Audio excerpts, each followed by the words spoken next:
नमस्कार दोस्तों, स्वागत है आपका हमारे चैनल अरावली पाठशाला पर।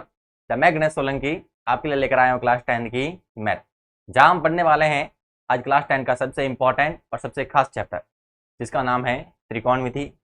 वैसे मन के अंदर ये डर बैठा रहता है कि त्रिकोणमिति कठिन होती है, लेकिन हम आपसे वादा करते हैं कि आपको ये चैप्टर बिल्कुल भी कठिन नहीं लगेगा। हम इसको बिल्कुल जीरो से पढ़ना स्टार्ट करेंगे और बिल्कुल सरल तरीके से पढ़ेंगे। वैसे देखा जाए तो ये अपने पास जो चैप्टर है क्लास 10 के साथ में जो अपने पास 11th और 12th है उसके लिए भी इम्पोर्टेंट है, क्योंकि ये 11th और 12th के अंदर जो त्रिकोणमिति है उसका अपने पास बेस तैयार करने के लिए अवसर प्रदान करता है। यही से अपना बेस तैयार होता है। अगर यही से हम त्रिकोणमिति को अच्छे से पढ़ना स्टार्ट करते हैं तो 11th-12th में हमें किसी प्रकार की समस्या का सामना नहीं करना पड़ता। और अगर हम केवल क्लास 10 की बात करें तो ये अपने बोर्ड एग्जाम के लिए बहुत इंपॉर्टेंट है, क्योंकि ये चैप्टर अपने पास लगभग 8 नंबर का है। और इसके बाद में जो आने वाला अपने नेक्स्ट चैप्टर है 9वां चैप्टर, वो भी अपने इस 8वें चैप्टर से पूरा रिलेट करता है।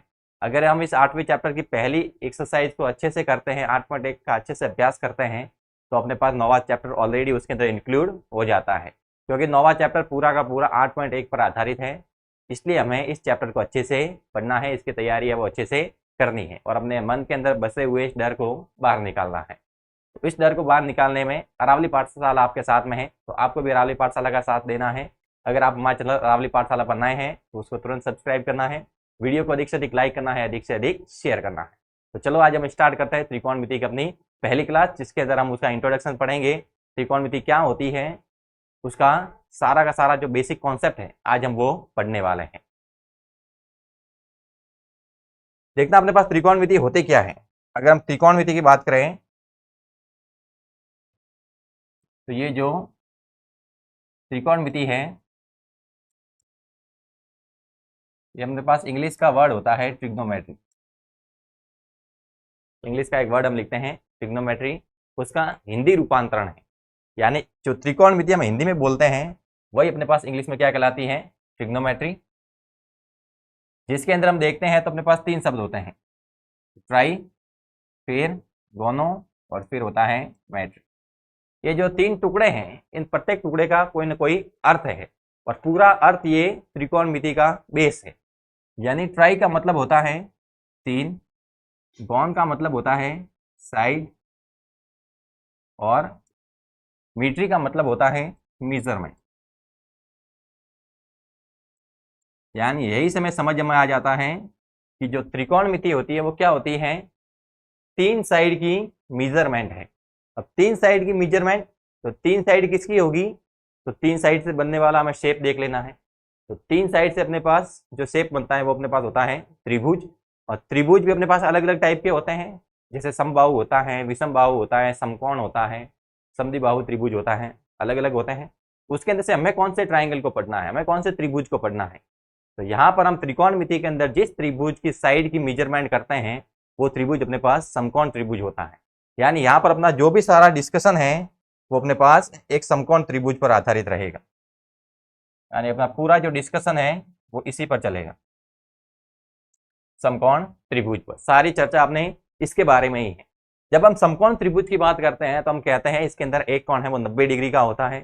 तो हमने कहा कि ये वाला जो कोण है वो 90 डिग्री का है, यानी यहाँ पर 90 डिग्री का एंगल बन गया। और हम कहते हैं कि 90 डिग्री के सामने वाली जो भुजा होती है वो उसका कर्ण कहलाती है। तो 90 के सामने वाली भुजा ये क्या कहलाएगी अपने पास, कर्ण। ये वाली भुजा अपने पास हो गई कर्ण। तो अपने पास जो शेष 2 भुजा होती है उनके क्या नाम होते हैं, तो ये इस पर डिपेंड करता है कि हम कौन से पॉइंट से उसको देख रहे हैं। ये 90 के सामने वाली भुजा तो कर्ण होती है, ये तो फिक्स हो गया। अब हम जो शेष 2 पॉइंट हैं, यानी 90 के अलावा जो अपने पास 2 और किनारे होते हैं वो डिसाइड करेंगे कि कौन सी 2 भुजाओं के नाम हम क्या रखेंगे। जैसे अगर हम इस पॉइंट की बात करते हैं, अगर इस पॉइंट पर खड़े होकर हम देखेंगे तो इसके जस्ट सामने वाली भुजा है वो अपने पास लंब हो जाएगी। यानी अगर इस पॉइंट की बात करते हैं तो इसके सामने वाली भुजा ये क्या कहलाएगी, लंब। ये वाली भुजा अपने पास 90 के सामने कर्ण है, इस पॉइंट से हमने देखा तो इसके सामने वाली भुजा ये क्या कहलाएगी, लंब। और 2 भुजाओं के अलावा जो तीसरी भुजा इसके अंदर होती है वो होती है आधार। यानी अगर हम इस पॉइंट से देखते हैं इस त्रिभुज को तो ये 90 के सामने वाली तो कर्ण है, ये हमेशा फिक्स रहेगी, और इस पॉइंट के सामने वाली भुजा ये क्या हो जाएगी, लंब, और तीसरी भुजा अपने पास बच जाएगी आधार। अगर हम इस पॉइंट से देखते, अगर हमने इस पॉइंट से इस त्रिभुज को देखा होता तो 90 के सामने ये तो कर्ण ही रहता, ये भुजा तो हमेशा क्या रहेगी, कर्ण ही रहेगी। लेकिन 90 के सामने यानी ये वाली भुजा अब की बार आधार नहीं होगी, अब की बार क्या हो जाएगी, लंब। ये कर्ण है, ये लंब है, तो अब की बार ये क्या हो जाएगा, आधार। यानी कर्ण की स्थिति तो हमेशा क्या रहती है, फिक्स रहती है। लंब और आधार है वो आपस में इंटरचेंज हो सकते हैं, वो इस पर डिपेंड कर रहा है कि हम उसको किस किनारे से देख रहे हैं। अगर हम इस पॉइंट के सापेक्ष देखते हैं तो ये अपने पास लंब है, और अगर इस पॉइंट के सापेक्ष देखते हैं तो ये अपने पास लंब है। यानी जिस बिंदु से हम उसकी सापेक्ष स्थिति देखते हैं उसके सामने वाली भुजा अपने लंब हो जाएगी, और जो शेष भुजा होगी वो क्या हो जाएगी, आधार। अगर आप इस पॉइंट के सापेक्ष चल रहे हैं तो ये वाला लंब है, और इस पॉइंट के सापेक्ष चल रहे हैं तो ये वाला लंब है, ये ध्यान रखना है। जब कर्ण पता है, लंब पता है, तो जो तीसरी भुजा शेष बचेगी उसको हम क्या लिख देंगे, आधार। तो ये अपने पास एक समकोण त्रिभुज के अंदर तीनों भुजाओं के कॉन्सेप्ट होते हैं कि तीन भुजा हैं, एक कर्ण है, एक लंब है, आधार है। कर्ण की स्थिति फिक्स है कि 90 के एंगल के सामने होगा वो कर्ण कहलाएगा। फिर हम जिस बिंदु के सापेक्ष उसे देखना चाहते हैं उसके जस्ट सामने वाली भुजा लंब होगी, और तीसरी भुजा अपने पास आधार हो जाएगी। तो अपने पास समकोण त्रिभुज के अंदर तीन भुजाएं हुई, कर्ण, लंब और आधार। ये कर्ण, लंब और आधार आपस में एक सूत्र के द्वारा संबंधित होती हैं। यानी कि अगर इन तीनों में से कोई दो भुजा में दी हुई है तो तीसरी भुजा को हम कैलकुलेट कर सकते हैं। उसके लिए हम एक प्रमेय काम में लेते हैं जो शायद आप सबने पढ़ी होगी। वो प्रमेय अपने कहलाती है पाइथागोरस प्रमेय।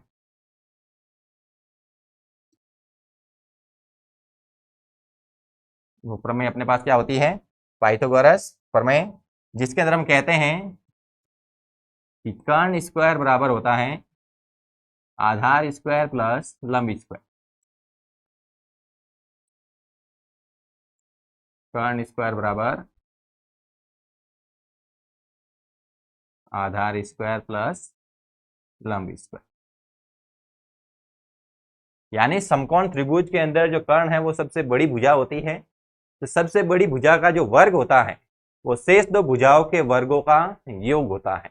यानी अगर हम आधार का स्क्वायर करें, लंब का स्क्वायर करें, दोनों का स्क्वायर करके हम जोड़ देते हैं तो जो वैल्यू मिलती है वो कर्ण के स्क्वायर के बराबर मिलती है। यानी कर्ण स्क्वायर बराबर हम लिखते हैं आधार स्क्वायर प्लस लंब स्क्वायर। अगर हमें किसी त्रिभुज की तीन में से दो भुजाएं पता है तो तीसरी भुजा को हम कैलकुलेट कर सकते हैं। जैसे अपने पास एक समकोण त्रिभुज है,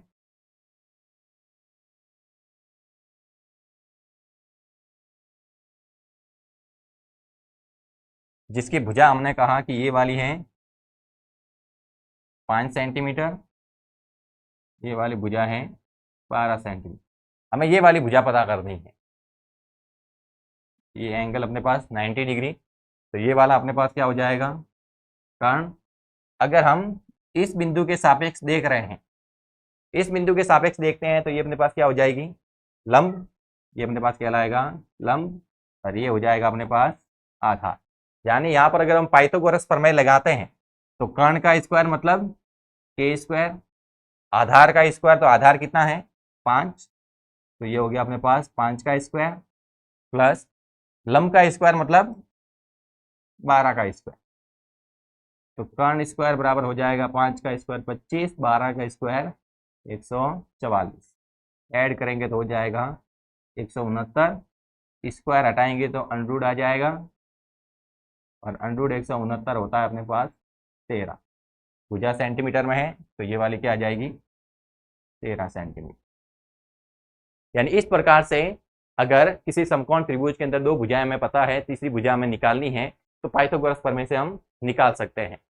अब जो त्रिकोणमिति होती है वो सारी अपने समकोण त्रिभुज पर बेस है, और उन्होंने कहा है कि तीन साइड की मेजरमेंट करनी है। तो ये तीन साइड हमें कौन सी लेनी है, वो तीन साइड हमें तीनों भुजाओं में से कोई दो भुजाएं लेनी है।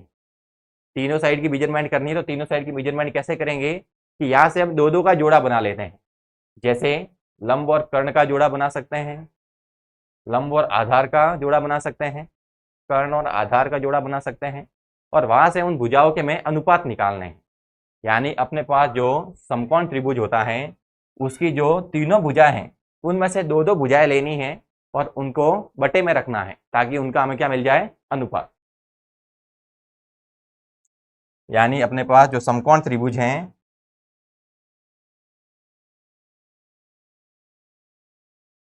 उसकी जो दो दो भुजाएं हैं उनके अनुपात लिखने हैं। जैसे ये अपने पास 90 का एंगल हो गया, इसके सामने इस भुजा को हमने क्या कहा, कर्ण। हम इस बिंदु की बात कर रहे हैं तो इसके सामने ये हो जाएगा अपने पास लंब और ये हो जाएगा अपने पास आधार। यहाँ से हम क्या करते हैं, दो दो भुजाओं के अनुपात लिखते हैं। यानी यहाँ से जो लंब होगा उसका मान हम लिखते हैं और उसके साथ में अनुपात हम निकालते हैं कर्ण का। यानी लंब और कर्ण इन दोनों भुजाओं को हम बटे में रखते हैं और उसका मान निकालते हैं। फिर यहां से हम आधार का मान लिखते हैं और बटे में कर्ण का मान लिखते हैं, तो यहां से भी हमें अनुपात मिलेगा। फिर यहां से हम लंब का मान लिखते हैं और उसके बटे में अनुपात निकालने के लिए आधार वाली भुजा लिखते हैं।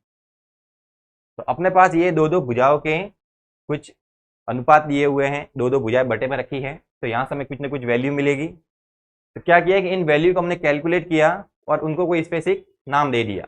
जैसे लंब और कर्ण को बटे में रखते हैं तो यहाँ पर अपने पास जो मान आता है उसको हम साइन बोलते हैं। क्या बोलते हैं, साइन। वैसे ही जो आधार और कर्ण को बटे में रखते हैं तो जो वैल्यू आती है उसको हम क्या बोलते हैं, कॉस। फिर लंब और आधार को बटे में रखते हैं तो यहाँ से जो वैल्यू आती है उसको हम क्या बोलते हैं, टेन। यानी अपने पास ट्रिग्नोमेट्री का अपने पास शब्दावली है। यानी जिसके अंदर लंब और कर्ण को बटे में रखते हैं तो वो अपने पास साइन कहलाता है, आधार और कर्ण का अनुपात निकाला तो वो कॉस कहलाएगा, लंब और आधार का अनुपात निकाला तो वो क्या कहलाएगा, टेन। कहा है कि ये तो अनुपात अपने पास 3 हो गए। अब अगर इनको हम उल्टा कर देते हैं, इन सभी को पलटते हैं तो भी तो अपने पास अनुपात मिलेगा, क्योंकि अगर 3 भुजाओं के अंदर हम दो दो का जोड़ा बनाएं तो अपने पास ये 3 ही जोड़े बनेंगे, जिसके अंदर क्या होता है कि एक भुजा ऊपर है एक भुजा नीचे। अगर इन 3 अनुपात से हम 6 अनुपात निकालना चाहते हैं तो इन अनुपातों को हम क्या कर सकते हैं, बदल सकते हैं। यानी लंब के बटे में कर्ण लिखा था, इसके अंदर हम कर्ण के बटे में लंब लिख सकते हैं। यहाँ पर आधार के बटे में कर्ण लिखा था, इसको हम कर्ण बटे आधार लिखे। ये लंब बटे आधार लिखा था, इसको आधार बटे लंब लिखे। तो अपने पास हो सकता है 3 त्रिकोणमितीय अनुपात और आ जाए। तो यहाँ पर लिखा गया कि आधार है उसके बटे में क्या लिख देते हैं, लंब। और जब आधार के बटे में लंब लिखते हैं तो इसको हम बोलते हैं कॉट। और वैसे ही अगर हम कर्ण के बटे में आधार लिखें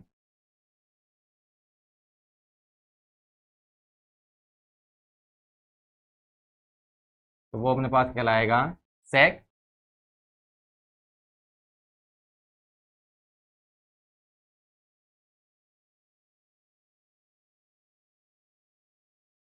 और अगर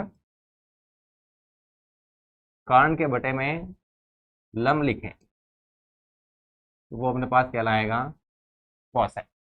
देखना, हमने जिस बिंदु के सापेक्ष इन सबको लिखा है उस बिंदु का अगर हम यहाँ पर नाम लिखते हैं कुछ, तो ये जो सारे त्रिकोणमितीय अनुपात हैं उस बिंदु के सापेक्ष कहलाएंगे। फिलहाल हमने इनके पीछे कुछ भी नहीं लिखा है, इनके सिंपल नाम लिखे हैं, साइन, कॉस, टेन, कॉट, सेक, कॉसेक, सिंपल से नाम लिखे हैं। अगर हम इस बिंदु के सापेक्ष चल रहे थे और इस जगह पर मैं एंगल बना देता हूं थीटा, एंगल क्या बना देते हैं, थीटा बना देते हैं। इस जगह पर अगर हम एंगल क्या बनाते हैं, थीटा, तो ये जो सारे हमने जो ये अनुपात लिखे हैं वो इस थीटा के अंदर आ जाएंगे। यानी यहाँ पर ये जो साइन था ये हो जाएगा अपने पास साइन थीटा, ये कॉस था ये कहलाएगा कॉस थीटा, ये टेन था ये कहलाएगा टेन थीटा, कॉट कहलाएगा कॉट थीटा, सेक कहलाएगा सेक थीटा और कॉसेक कहलाएगा कॉसेक थीटा। यानी यहाँ पर अपने पास जो भी पॉइंट होगा उसी पॉइंट के सापेक्ष ये सारे के सारे अनुपात निकलेंगे। अगर यहाँ पर थीटा की जगह लिखा होता कि यहाँ पर थीटा अंदर वैल्यू दी हुई नहीं है, इसकी जगह पर यहाँ पर लिखा हुआ है अपने पास पी, यहाँ पर थीटा नहीं होता, यहाँ पर क्या लिखा होता, पी। तब ये अपने पास कहलाते हैं साइन पी, कॉस पी,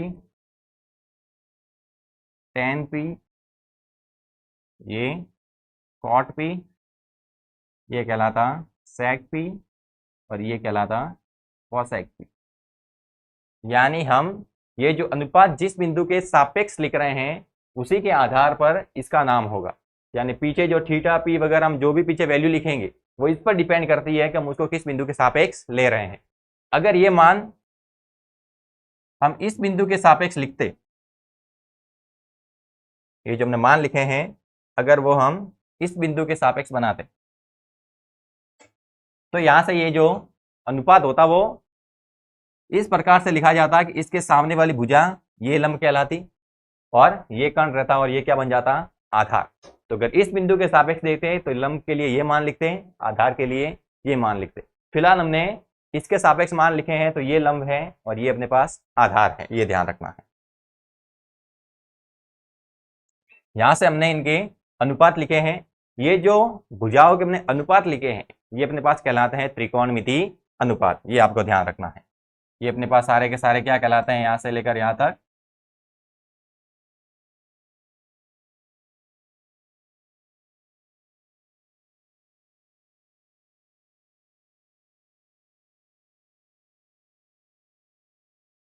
त्रिकोणमितीय अनुपात।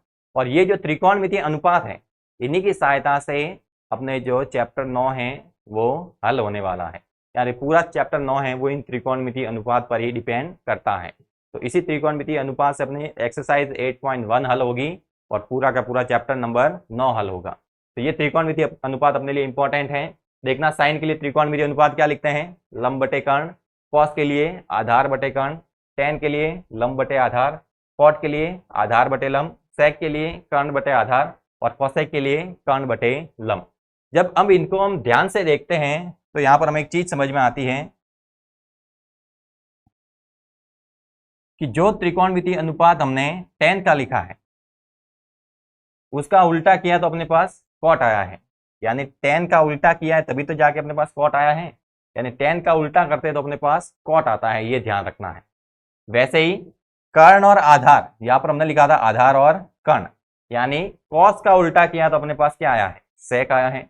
वैसे ही कर्ण और लंब, तो लंब और कर्ण का उल्टा किया तो अपने पास क्या आ गया, कोसेक।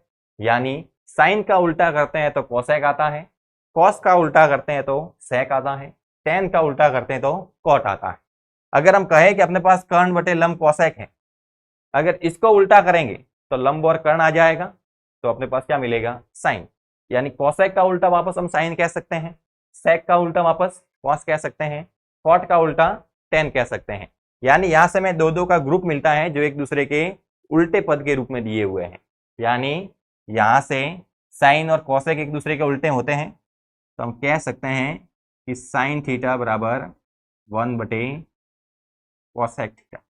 यानी साइन थीटा और कोसेक थीटा एक दूसरे के उल्टे हैं। अगर साइन को मैं यहाँ पर लिखूंगा तो कॉस कहाँ पर चला जाएगा, इधर। यानी इसको ऐसे भी लिखा जा सकता है कि कोसेक थीटा बराबर 1 बटे साइन थीटा, ऐसे भी लिख सकते हैं।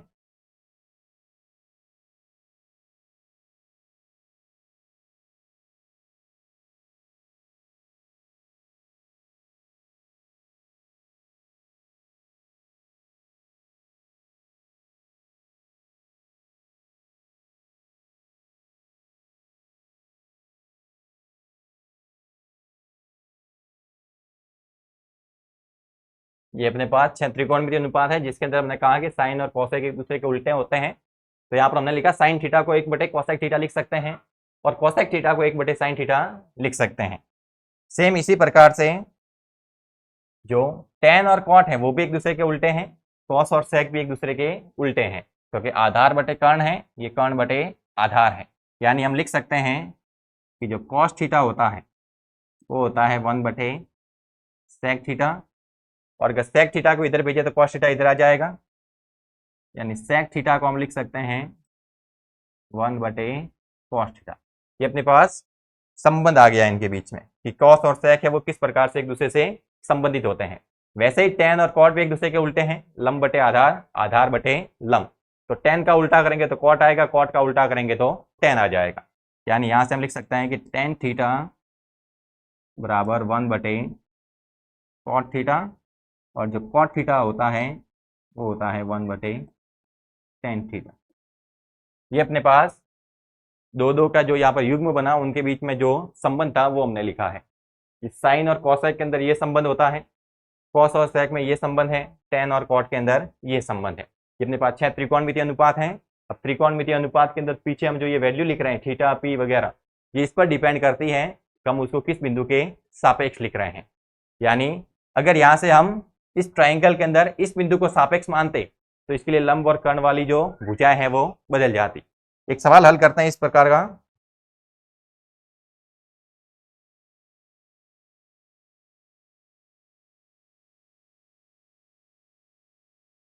जैसे इसको हमने नाम दिया है क्यू पर 90 का एंगल बना दिया, ये हो गया पी, ये हो गया आर।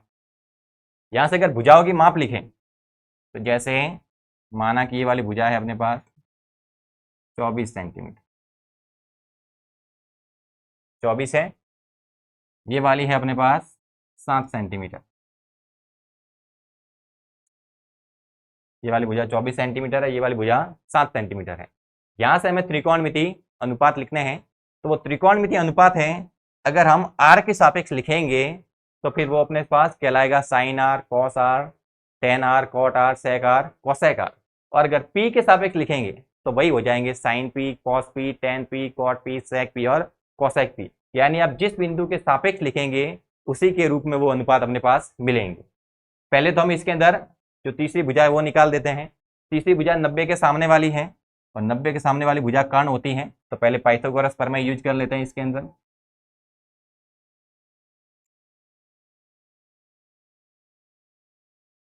पाइथागोरस प्रमेय, पाइथागोरस प्रमेय के अंदर हम कहते हैं कि कर्ण स्क्वायर बराबर होता है आधार स्क्वायर प्लस लंब स्क्वायर। तो कर्ण का मान हमें दिया हुआ नहीं है, याद करना है।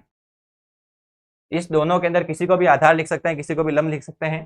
पहले हम ये जो अनुपात है वो आर के सापेक्ष में लिखते हैं, तो आर के सापेक्ष भी लिखेंगे तो भी कर्ण तो यही आएगा, और पी के सापेक्ष लिखेंगे तो भी कर्ण यही आएगा। यानी तीसरी भुजा निकालनी है तो पाइथागोरस प्रमेय में आप किसी को भी आधार मान सकते हैं, किसी को भी लंब मान सकते हैं। तो ये हो जाएगा आधार 24, तो 24 का स्क्वायर, लंब है अपने पास 7, तो 7 का स्क्वायर, तो कर्ण स्क्वायर बराबर हो गया 576 प्लस 49, तो कर्ण स्क्वायर बराबर आ जाएगा अपने पास 625।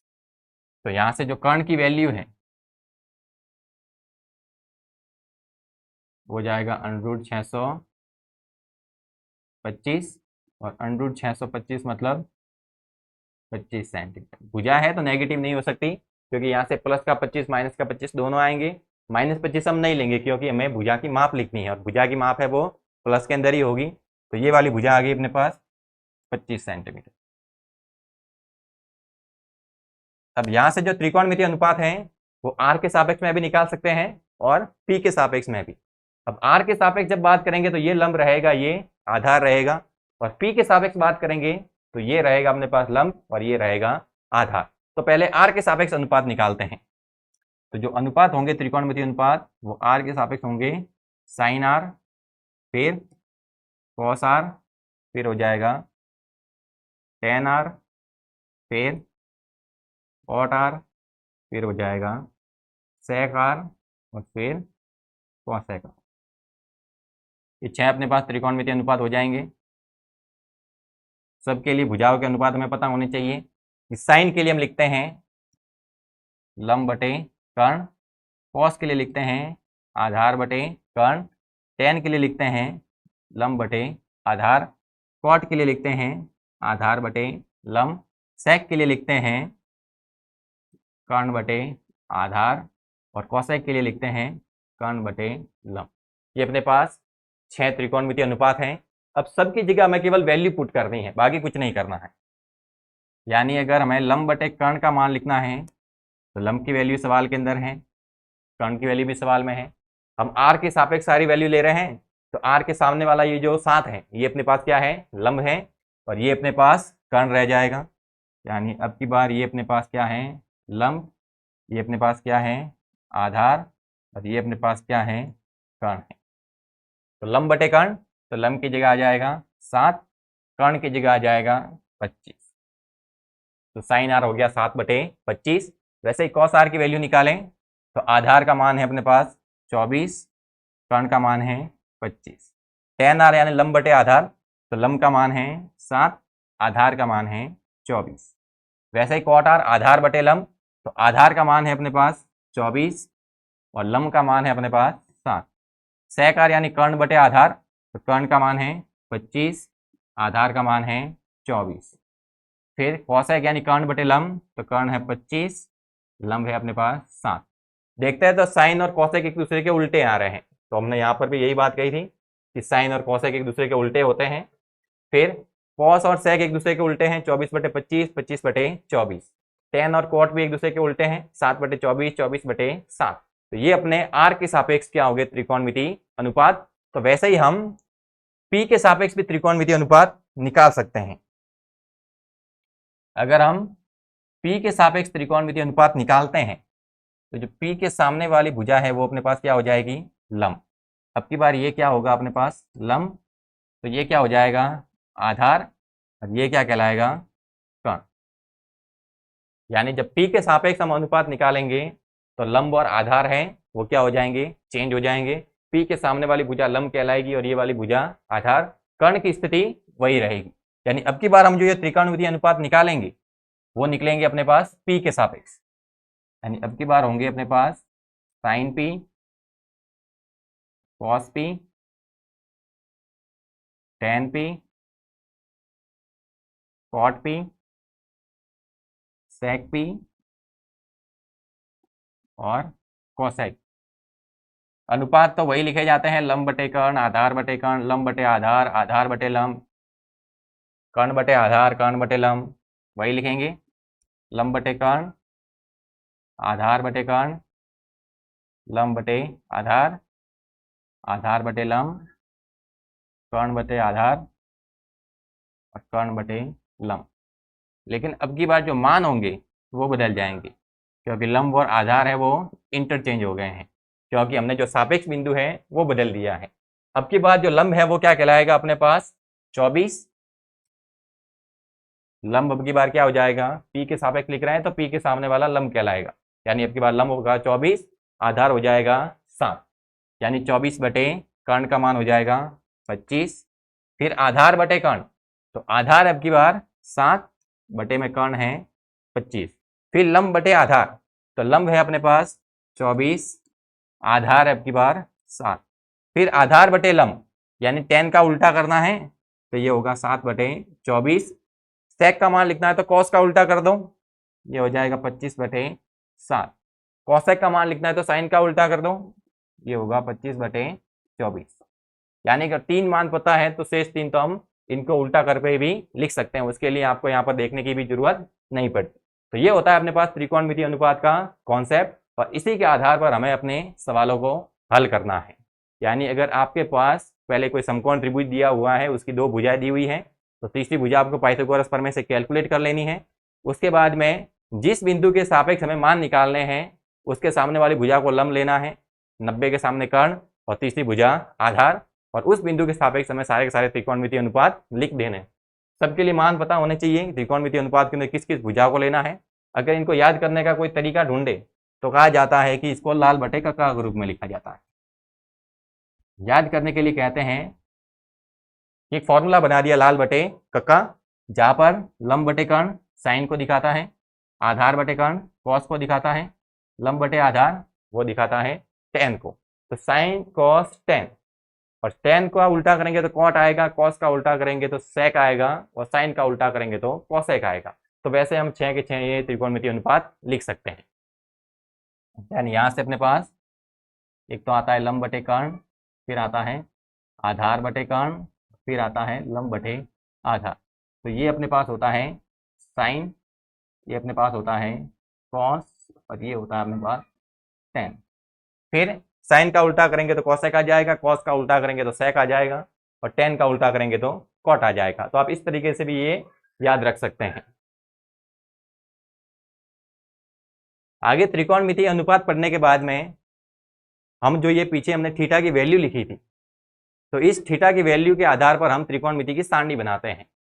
यानी जब हमने कहा कि त्रिकोणमितीय अनुपात ये होते हैं, इसका मतलब क्या है कि अगर हम कोई दो त्रिभुज बनाते हैं, इसका जो रियल मीनिंग है वो समझना है कि अगर अपने पास कोई दो त्रिभुज हैं, एक त्रिभुज ये है और एक दूसरा त्रिभुज है अपने पास ये कुछ ये। अगर हम कहें कि दोनों के लिए ये जो सापेक्ष बिंदु है, यानी ये जो थीटा की वैल्यू है, ये दोनों के लिए बराबर है। यहाँ पर 90 का एंगल है और ये थीटा की वैल्यू दोनों के अंदर क्या है, बराबर है। तो इसके लिए जो अपने पास साइन थीटा के त्रिकोणमितीय अनुपात होंगे, उसका मान इस त्रिभुज के अंदर जो साइन थीटा के लिए त्रिकोणमितीय अनुपात होंगे उसके बराबर आएगा। चाहे त्रिभुज का शेप है छोटा या बड़ा हो, उससे फर्क नहीं पड़ता, लेकिन अगर ये थीटा की वैल्यू दोनों के अंदर बराबर है, जिसके सापेक्ष हम ये त्रिकोणमितीय अनुपात निकाल रहे हैं, तो चाहे छोटा त्रिभुज हो या बड़ा त्रिभुज हो, दोनों के लिए जो भी त्रिकोणमितीय अनुपात आएंगे वो दोनों क्या होंगे, बराबर होंगे। यानी यहाँ पर जो साइन थीटा के त्रिकोणमितीय अनुपात होंगे वो के वो इसके अंदर भी साइन थीटा के त्रिकोणमितीय अनुपात होंगे। यानी यहाँ पर जो साइन थीटा का मान मिलेगा वो का वो मान इसके अंदर भी मिलेगा। जो वैल्यू इसके अंदर कॉस थीटा की मिलेगी वो की वो इसके अंदर भी कॉस थीटा की मिलेगी। यानी यहाँ पर जो कॉस थीटा के त्रिकोणमितीय अनुपात आएंगे, कॉस थीटा के त्रिकोणमितीय अनुपात मतलब आधार और कर्ण को बटे में रखोगे, जो वैल्यू आप कैलकुलेट करके निकालोगे, सेम वो की वो वैल्यू इसके अंदर भी आएगी। दोनों के अंदर भुजाओं की जो माप है वो छोटी बड़ी है, लेकिन वहां से जो अनुपात आएगा वो बिल्कुल बराबर आएगा, क्योंकि दोनों के जो सापेक्ष बिंदु हमने लिए हैं, तो सापेक्ष बिंदु के अंदर जो थीटा हमने लिया है वो दोनों के अंदर बराबर है। यानी यहां पर अगर हम एंगल ए से स्टार्ट करते हैं, क्या लिखते हैं, एंगल ए। यहां पर हम सारे के सारे त्रिकोणमितीय मानों के नाम लिखते हैं, sine theta, cos theta, tan theta, cot theta, sec theta और कोसेक थीटा। यहाँ पर अपने पास एंगल दिए हुए हैं 0 डिग्री, 30 डिग्री, 45 डिग्री, 60 डिग्री और 90 डिग्री। यानी यहाँ से अगर हमें ये त्रिकोणमितीय सारणी अगर तैयार करनी है तो केवल हमें एक आध त्रिकोणमितीय अनुपात के सारे डिग्री के अंदर वैल्यू पता रखनी है, केवल एक की, और वो हमें याद करनी है साइन की, जो कि अपने पास बहुत ईजी है। अगर साइन के लिए हम ये जो त्रिकोणमितीय मान है वो याद कर लेते हैं तो पूरी की पूरी सारणी आपके पास ऑटोमेटिकली तैयार हो जाती है। यानी केवल मान हमें साइन के याद रखने हैं, बाकी सारे के सारे मान अपने पास तैयार हो जाएंगे। यानी साइन के मान हम 0 डिग्री के लिए लिखते हैं 0, यानी साइन 0 डिग्री हो जाएगा 0। फिर साइन 30 डिग्री हम लिखते हैं 1/2। साइन 45 डिग्री हम लिखते हैं 1/√2। साइन 60 डिग्री हम लिखते हैं √3/2 और साइन 90 डिग्री हम लिखते हैं 1। अगर ये मान आपको याद हो गए, मतलब पूरी की पूरी त्रिकोणमिति की सारणी आपको इजीली याद हो गई है, क्योंकि जैसे ही हम साइन के मान याद करते हैं तो साइन के मान जहां पर अपने खत्म होते हैं कॉस के मान वही से स्टार्ट करते हैं। यानी 1 पर खत्म हुआ तो 1 से स्टार्ट करना है। फिर √3/2 है तो ये आ गया √3/2। फिर 1/√2 है तो आ गया 1/√2। उसके बाद में 1/2 है तो ये आ गया 1/2 और फिर 0 है तो 0। यानी साइन के मान जो हमने यहाँ से यहाँ तक लिखे थे, तो यहाँ से यहाँ तक अगर मान लिखते हैं तो किसके तैयार हो गए अपने पास, कॉस के। और साइन और कॉस के जब अपने पास मान आ जाते हैं तो हमें क्या करना है, यहाँ से एक फॉर्मूला याद रखना है, यानी एक अनुपात और याद रखना है, जो अपने पास आगे के सवालों में अपने लिए बहुत इंपॉर्टेंट भी रहेगा। वो हम लिखते हैं कि जो टेन थीटा होता है वो अपने पास साइन थीटा और कॉस थीटा, इनको बटे में रखते हैं तो आता है। यानी टेन थीटा की अगर मैं वैल्यू निकालनी है तो हमें साइन और कॉस को बटे में रखना पड़ेगा, केवल ये एक फॉर्मूला याद रखना है। और हम जानते हैं कि टेन का उल्टा क्या होता है, कॉट होता है। यानी टेन का उल्टा करेंगे तो हो जाएगा 1/√2। टेन, टेन का उल्टा कर दिया तो हो गया 1/10। तो इनको भी बटे में रखेंगे तो ये पलट जाएंगे, तो ये हो जा cos थीटा बटे में sin थीटा, और 1/10 थीटा है वो होता है cot थीटा, यानी ये अपने पास आ गया cot थीटा बराबर cos थीटा बटे में sin थीटा। तो जिस प्रकार से हम ये मान याद कर रहे थे, ये जो संबंध देख रहे थे साइन और कोसेक का, कॉस और सेक का, टेन और कॉट का, तो उसके अंदर हमें ये भी याद कर लेना है कि साइन, कॉस और टेन किस प्रकार से संबंधित होते हैं। कि साइन बटे कॉस होता है वो अपने पास किसके बराबर आता है, टेन के, और टेन का उल्टा करते हैं तो कॉट आता है, तो ये भी उल्टे कर देने हैं। तो साइन बटे कॉस था, ये हो गया कॉस बटे साइन, और टेन का उल्टा क्या हो जाएगा, कॉट। तो ये साइन, कॉस और टेन में संबंध है, यानी अगर हमें साइन और कॉस की वैल्यू पता है तो टेन की वैल्यू निकाल सकते हैं।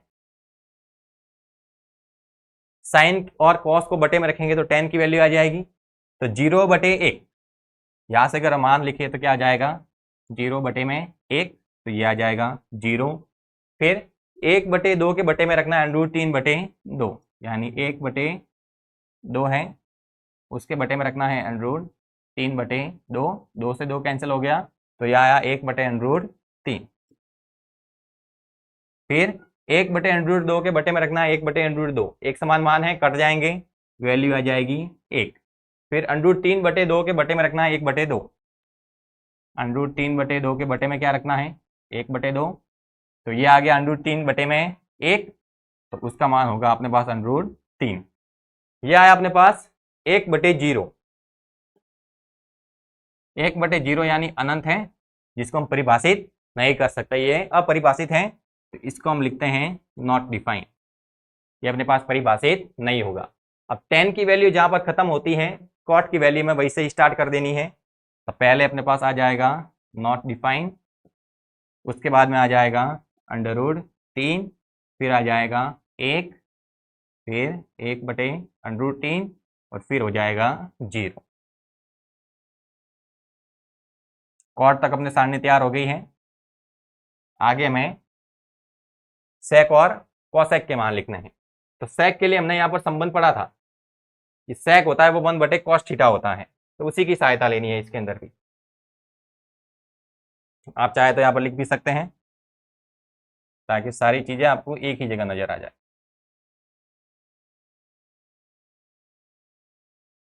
यहाँ पर लिख सकते हैं कि जो सेक थीटा होता है वो हम लिखते हैं 1/cos थीटा, यानी एक तो अपने पास ये कंडीशन है, एक अपने पास ये कंडीशन, और तीसरी कंडीशन अपने पास ये आ गई कि सेक थीटा है उसको हम लिखते हैं 1/cos थीटा।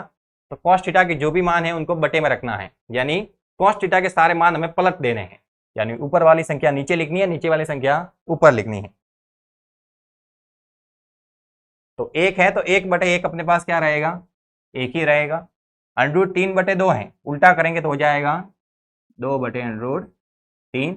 1/√2 है, उल्टा करेंगे तो हो जाएगा √2। फिर 1/2 है, उल्टा करेंगे तो होगा 2/1, यानी 2। और 0 है, इसको उल्टा करेंगे तो होगा 1/0, और 1/0 है मतलब अनंत है, परिभाषित नहीं है। तो ये अपने पास सेक की वैल्यू भी आ गई, यानी कॉस के उल्टे मान लिखे तो सेक वाली वैल्यू आ गई। अब जो सेक वाले मान है उसका उल्टा करते हैं, यानी जहां पर सेक खत्म हो रहा है वहीं से अगर हम कॉसेक के मान लिखना स्टार्ट कर दें तो ये अपने पास बन जाएगा नॉट डिफाइन, फिर आ जाएगा 2, फिर √2, फिर 2/√3, और फिर 1। अगर आप देखेंगे तो कॉसेक के जो मान मिले हैं वो अपने पास साइन के मान के उल्टे हैं, यानी 0 है तो 1/0 नॉट डिफाइन, 1/2 है तो 2/1, 2, 1/√2 तो √2/1, √2, √3/2, 2/√3, और 1 का क्या होगा 1, यानी ये जो कॉसेक की वैल्यू है वो अपने पास साइन की वैल्यू का उल्टा मान है। यानी आप चाहे तो ये भी लिख सकते हैं कि जो कॉसेक थीटा है वो आता है 1/sin थीटा। ये अपने पास प्रॉपर्टी नंबर होगी 4। ये चारों प्रॉपर्टी हमें याद रखनी है। यहाँ से हम ये भी कह सकते हैं कि टेन और कॉट है वो एक दूसरे के उल्टे होते हैं, तो 1/tan थीटा है वो क्या होता है, कॉट थीटा। तो ये अपने पास प्रॉपर्टी नंबर 5, यानी ये 5 संबंध हमें याद रखने हैं कि साइन बटे कॉस टेन होता है, कॉस बटे साइन कॉट होता है, 1 बटे कॉस सेक होता है, 1 बटे साइन कॉसेक होता है और 1 बटे टेन कॉट होता है। ये हमें 5 संबंध याद रखने हैं। ये अपने पास त्रिकोणमिति की सारणी तैयार हो गई है। इसकी सहायता से अगर आपके पास कोई थीटा के अंदर वैल्यू दी हुई है त्रिकोणमिति अनुपातों की तो वो आप लिख सकते हैं। अब इसी त्रिकोणमिति की सारणी की सहायता से हम त्रिकोणमिति की सर्वसमीकाओं को भी लिख सकते हैं, यानी इनकी सहायता लेकर हम यहाँ से त्रिकोणमिति की कुछ सर्वसमीका बना सकते हैं, जिनका इस्तेमाल हम एक्सरसाइज 8.3 के अंदर करने वाले हैं। और एक्सरसाइज 8.3 अपने लिए बहुत इंपॉर्टेंट है, वहाँ पर हमें बहुत सारी सर्वसमीकाओं को सिद्ध भी करना पड़ेगा।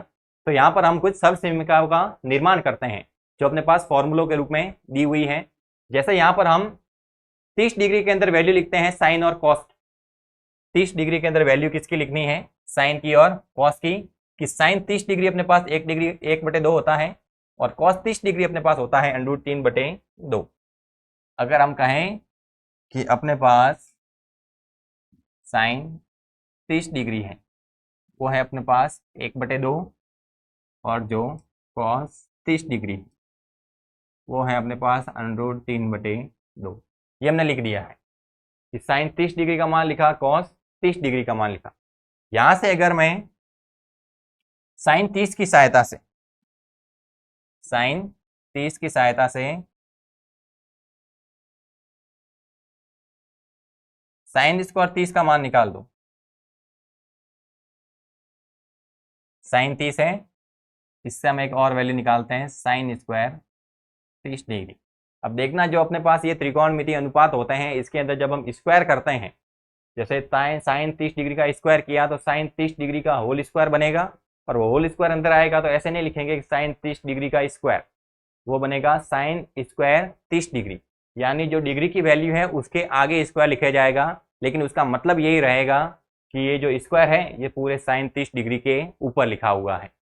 तो ये साइन स्क्वायर 30 डिग्री, तो साइन 30 की वैल्यू 1/2 थी, इसका स्क्वायर किया है तो 1/2 का स्क्वायर, तो साइन स्क्वायर 30 डिग्री ये आ गया अपने पास 1/4। वैसे अपने पास कॉस 30 डिग्री कितना लिखा है हमने, √3/2।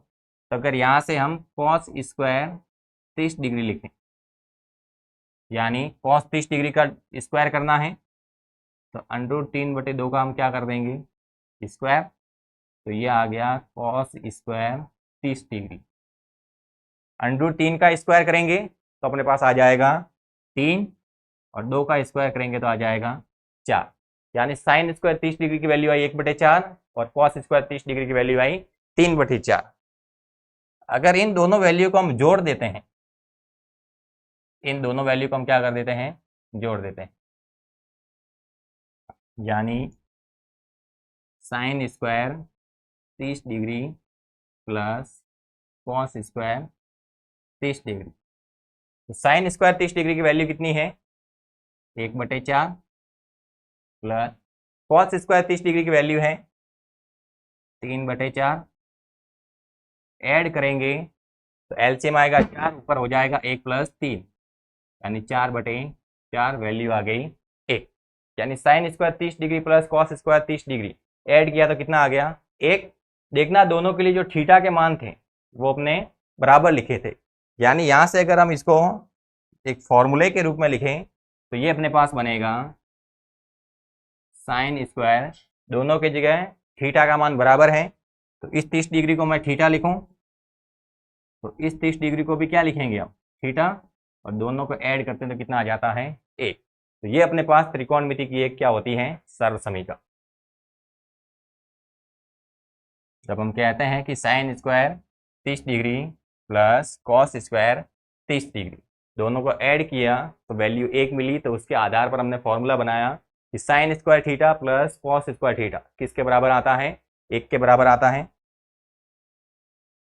तो यहाँ से अपने पास ये एक सर्वसमीका बन गई। सेम यहाँ से अगर हम वैल्यू और लिखते हैं, यहाँ से अगर हम सेक के अंदर वैल्यू लिखें, जैसे सेक के अंदर वैल्यू लिख लेते हैं 30 डिग्री, सारी वैल्यू की हम चर्चा 30 डिग्री के सापेक्ष ही करते हैं। यानी यहाँ से हमें एक तो वैल्यू लिखनी है सेक 30 डिग्री की, और एक वैल्यू लिखनी है टेन 30 डिग्री। देखना अगर सेक 30 वैल्यू की अगर हम मान देखते हैं यहाँ पर, सेक 30 डिग्री कितना दिया गया अपने पास, 2/√3। तो सेक 30 लिख देना है 2/√3। और टेन 30 का मान देखें तो वो अपने पास है 1/√3। दोनों के मान लिख दिए हैं। अगर सेक 30 की सहायता से अगर हम सेक स्क्वायर 30 डिग्री का मान लिखते हैं, यानी यहाँ से हम लिखते हैं सेक स्क्वायर 30 डिग्री, तो सेक 30 का जो मान है उसका स्क्वायर करना है, तो 2/√3 का क्या कर देंगे स्क्वायर। तो ये अपने पास सेक स्क्वायर 30 डिग्री, 2 का स्क्वायर आ जाएगा 4, और √3 का स्क्वायर हो जाएगा 3, यानी वैल्यू आ गई 4/3। वैसे ही टेन 30 की सहायता से हम टेन स्क्वायर 30 डिग्री बनाते हैं, कि जो टेन 30 का मान है उसका हम क्या कर देते हैं स्क्वायर कर देते हैं, यानी 1/√3 का स्क्वायर करें, तो टेन स्क्वायर 30 डिग्री, 1 का स्क्वायर 1, √3 का स्क्वायर 3। तो सेक स्क्वायर 30 डिग्री की वैल्यू आई 4/3, और टेन स्क्वायर 30 डिग्री की वैल्यू आई 1/3। अगर इनके बीच में हम संबंध देखते हैं तो यहाँ पर हम लिख सकते हैं कि 4/3 के अंदर से अगर हम 1/3 घटा देते हैं, क्योंकि 4/3 क्या होता है 1 + 1/3, उसके अंदर से अगर 1/3 घटाएंगे तो 1/3 से 1/3 कैंसिल हो जाएगा, घटाने पर मान कितना आएगा 1। यानी यहाँ से अगर हम लिखें कि sec square 30 degree minus tan square 30 degree, तो सेक स्क्वायर 30 डिग्री की वैल्यू है अपने पास 4/3, और टेन स्क्वायर 30 डिग्री की वैल्यू है 1/3। घटाएंगे तो जो मान आएगा वो कितना हो जाएगा 1। 4/3 में से 1/3 घटाया तो वैल्यू कितनी आ गई 1। यानी यहाँ पर 30 डिग्री को अगर हम थीटा कहें तो sec square theta minus tan square theta कितना आ गया है 1 आ गया है। तो यहाँ से हमें एक और सर्व समीकरण मिली कि sec square theta minus tan square theta बराबर 1। ये अपने पास यहाँ से एक सर्व समीकरण मिल चुकी है। और इसी सर्व समीकरण को हम कैसे लिखते हैं, माइनस का टेन स्क्वायर थीटा इधर लिखेंगे तो प्लस का हो जाएगा, यानी ये आ जाएगा सेक स्क्वायर थीटा बराबर 1 + टेन स्क्वायर थीटा। ये अपने पास सर्व समीकरण नंबर 2 आ गई। पहली सर्व समीकरण हमने लिखी थी sine square theta plus cos square theta बराबर 1। दूसरी हमने लिखी है sec square theta minus tan square theta बराबर 1, और यहाँ से माइनस टेन स्क्वायर थीटा को इधर भेजा तो प्लस का हो गया। सेम इसके अंदर भी जो अपने पास sine square theta plus cos square theta लिखा हुआ है, यहाँ से और अगर हम इक्वेशन का निर्माण करना चाहते हैं तो वो भी बन सकती है। यानी यहाँ से अगर मैं केवल साइन स्क्वायर थीटा इधर रखता हूँ तो कॉस को इधर भेजना पड़ेगा, तो ये बन जाएगा 1 माइनस कॉस स्क्वायर थीटा। और अगर कॉस को इधर रखते तो साइन को उधर भेजना पड़ता, तो ये हो जाता 1 माइनस साइन स्क्वायर थीटा। यानी यहाँ से अपने पास 3 इक्वेशन बनती है, एक को याद रखते हैं 2 बन जाती, एक अपने पास याद रखनी है sign square theta plus cos square theta बराबर 1, तो यहाँ से साइन स्क्वायर थीटा हो जाएगा 1 माइनस कॉस स्क्वायर थीटा, और कॉस स्क्वायर थीटा हो जाएगा 1 माइनस साइन स्क्वायर थीटा। एक हमने इक्वेशन याद की sec square theta minus tan square theta बराबर 1, तो यहाँ से दूसरी तैयार हो गई सेक स्क्वायर थीटा बराबर 1 + टेन स्क्वायर थीटा। वैसे ही हम यहाँ से कुछ और वैल्यू उठाएं, जैसे हमने वैल्यू उठा दी कॉसेक 30, और एक हमने वैल्यू उठाई कॉट 30।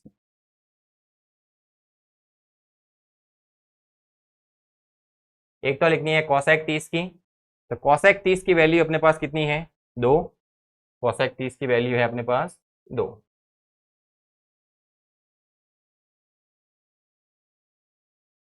और कॉट 30 की वैल्यू लिखनी है, तो कॉट 30 की अपने पास वैल्यू है कॉट 30, ये अपने पास लिखी हुई है √3।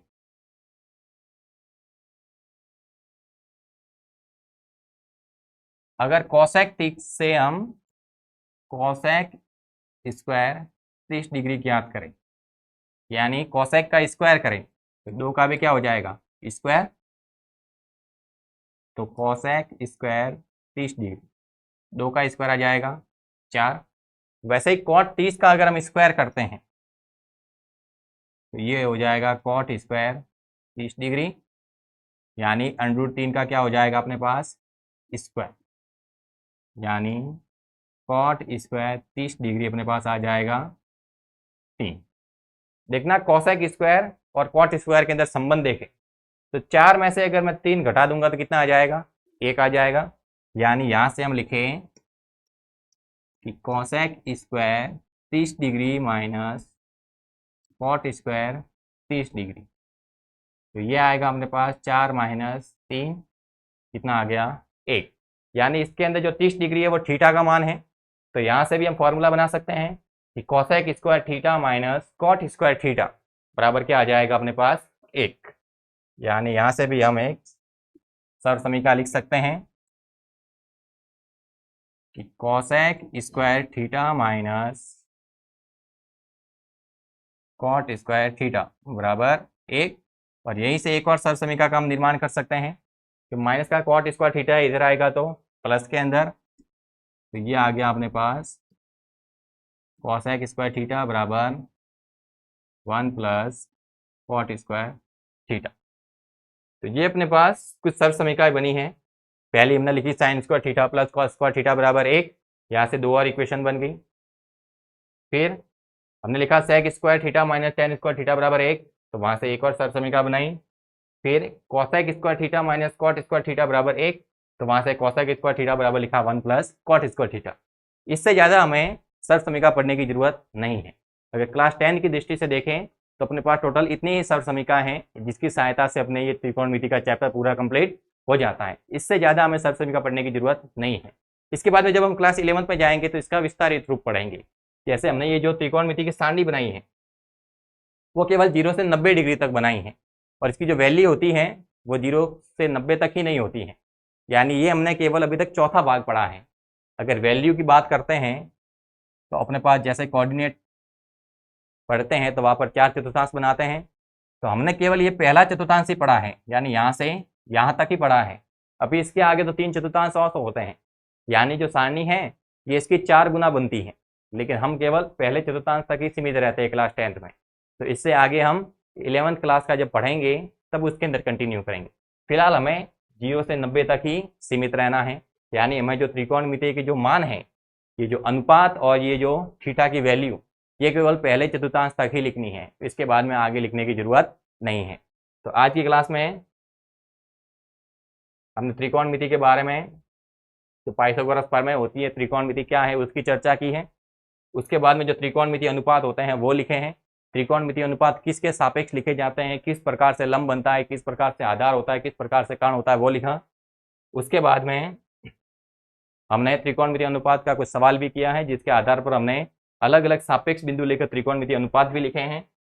उसके बाद में त्रिकोणमिति की सारणी बनाई है, सारणी की रचना किस प्रकार से होती है वो लिखी है, और इसके अंदर कौन कौन से हमें संबंध पता होने चाहिए वो लिखें। उसके बाद में हमने कुछ त्रिकोणमिति की सर्व समीकरणों का निर्माण किया है। तो क्लास 10 की जब हम बात करते हैं तो अपने पास त्रिकोणमिति केवल इतनी ही है, इससे ज़्यादा हमें त्रिकोणमिति पढ़ने की जरूरत नहीं है। अगर आप क्लास 10 की दृष्टि से देखते हैं तो क्लास 11th में जाएंगे तो इसका विस्तारित रूप पढ़ेंगे।